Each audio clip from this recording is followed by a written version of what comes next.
అయోధ్య రాముల వారిని తలుచుకోకుండా ఉండలేము. అలాగే అయోధ్య పూజా సామాగ్రి కూడా వాడకుండా ఉండలేము. అయోధ్య పూజా సామాగ్రి వాడండి, మీ పూజని పరిపూర్ణం చేసుకోండి. డీలర్షిప్, డిస్ట్రిబ్యూషన్, హోల్సేల్ కై సంప్రదించవలసిన నంబర్లు. ఆదాయం పెంచాలి, ట్యాక్స్ ఎగవేతదారులపై కఠినంగా ఉండండి. అధికారులకు సీఎం రేవంత్ రెడ్డి ఆదేశం. మంత్లీ టార్గెట్ తో ముందుకు వెళ్ళాలి. జీఎస్టీ రాబడిపై ఫోకస్ పెట్టాలి. పక్కాగా ఆడిట్ చేయాలి.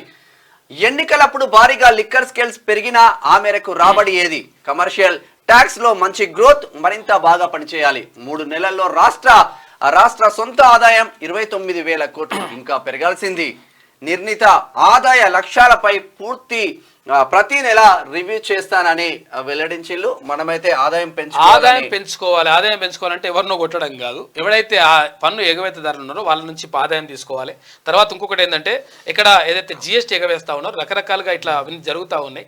తర్వాత ఇంకోటి ఏంటంటే గతంలో ఇప్పుడు మొన్న ఎలక్షన్లప్పుడు కూడా ఎన్నికలు జరిగినప్పుడు కూడా అసలు యాక్చువల్గా లిక్కర్ ఆదాయం అంటే ఏదైతే మద్యం ద్వారా వచ్చేటువంటి ఆదాయం ఎక్సైజ్ శాఖ నుంచి చాలా రావాల్సి ఉండే, కానీ రావాల్సినటువంటి ఆదాయం రాలేదంటే ఇది ఒకవేళ అక్రమ మద్యం రవాణా అయినట్టుగా, తర్వాత ప్రభుత్వానికి డబ్బులు రాకుండా, ప్రభుత్వానికి ఆదాయం చేకూరకుండా మొత్తం కూడా ప్రైవేటు దందా నడిచినట్టుగా దీనిపైన ఆరోపణలు వస్తూ ఉన్నాయి. ఈ నేపథ్యంలో ఎట్టి పరిస్థితుల్లో పన్ను ఎగవేతదారులపైన, తర్వాత ఇక్కడ జిఎస్టీ పైన ప్రత్యేకంగా దృష్టి పెట్టాలని చెప్పేసి రాష్ట్ర ప్రభుత్వం. దీంట్లో అన్ని పెద్ద తలకాయలే ఉంటాయి, అన్ని తలకాయలు ఉంటాయి, అన్ని కాయలే ఉంటాయి. ఇక రాష్ట్రానికి ఆదాయం తెచ్చే డిపార్ట్మెంట్లన్నీ నిర్ణీత వార్షిక లక్ష్యాన్ని సాధించేందుకు ప్రయత్నించాలని సీఎం రేవంత్ రెడ్డి అన్నారు. గత ఆర్థిక సంవత్సరంతో పోలిస్తే రాబడి పెరిగేందుకు అవసరమైన చర్యలు చేపట్టాలని అధికారులను ఆదేశించారు.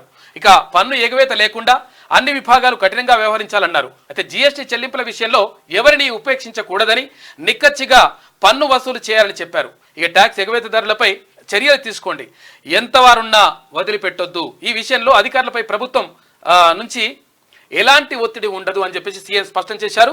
వార్షిక లక్ష్యానికి తగ్గట్టు ప్రతి డిపార్ట్మెంట్ నెలవారీ టార్గెట్లను తయారు చేసుకోవాలన్నారు.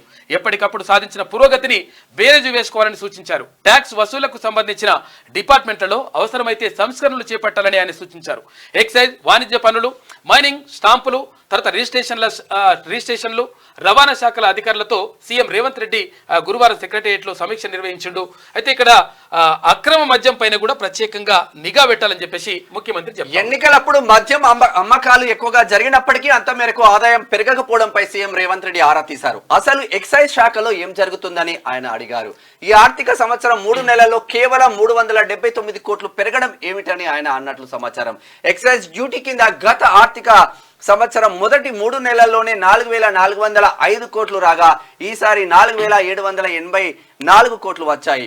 డిస్టిలరీస్ నుంచి మద్యం అడ్డదారి పడుతున్నట్లు, పన్ను ఎగవేతకు పాల్పడుతున్నట్లు ప్రాథమికంగా తెలుస్తుందని సీఎం సీరియస్ అయినట్లు తెలిసింది. మద్యం అడ్డదారి పట్టకుండా నిఘా పెట్టాలని, అందుకు అవసరమైన ఆధునిక సాంకేతిక పరిజ్ఞానాన్ని ఉపయోగించుకోవాలని సీఎం ఆదేశించారు. అక్రమ మద్యం రవాణాకు అడ్డుకట్ట వేయాలని, నాన్ డ్యూటీ పెయిడ్ లిక్కర్ ను అరికడితే ఆదాయం పెరిగే అవకాశం ఉందని సమావేశంలో చర్చ జరిగింది. అక్రమ మద్యం ద్వారా చాలా నష్టం జరుగుతున్నది. ఎందుకంటే గతంలో 4,400 కోట్ల రూపాయలు గత సంవత్సరం ఆదాయం వచ్చిందట, కేవలం 3 నెలల్లో. అయితే ఈ సంవత్సరానికి సంబంధించి అదే టైంలో ఏ నెలలు అయితే ఉన్నాయో ఇప్పుడు ఆ 3 నెలలు ఉంటాయి కదా, అదే టైంలో ఈ సంవత్సరానికి సంబంధించి 4,784 కోట్లు మాత్రమే వచ్చింది. అయితే ఎందుకు 300 కోట్లు పెరిగిందిగా అని చెప్పేసి మీరు అనుకోవచ్చు. కానీ ఇక్కడ ఎలక్షన్లు ఉన్నాయి, ఈ 3 నెలల్లో ఎలక్షన్లు ఉన్నాయి. ఎలక్షన్లు ఉంటే డబుల్ ట్రిపుల్ కావాలి లెక్క. ఎందుకంటే ఇప్పుడు ఏమంటారు దాన్ని, మందు కోట తాగేటోళ్ళు హాఫ్ తాగుతారు, హాఫ్ తాగేటోళ్ళు ఫుల్ బాటిల్ తాగుతారు, ఇట్లుంటాయి అన్నట్టు లెక్కలు అని అంట.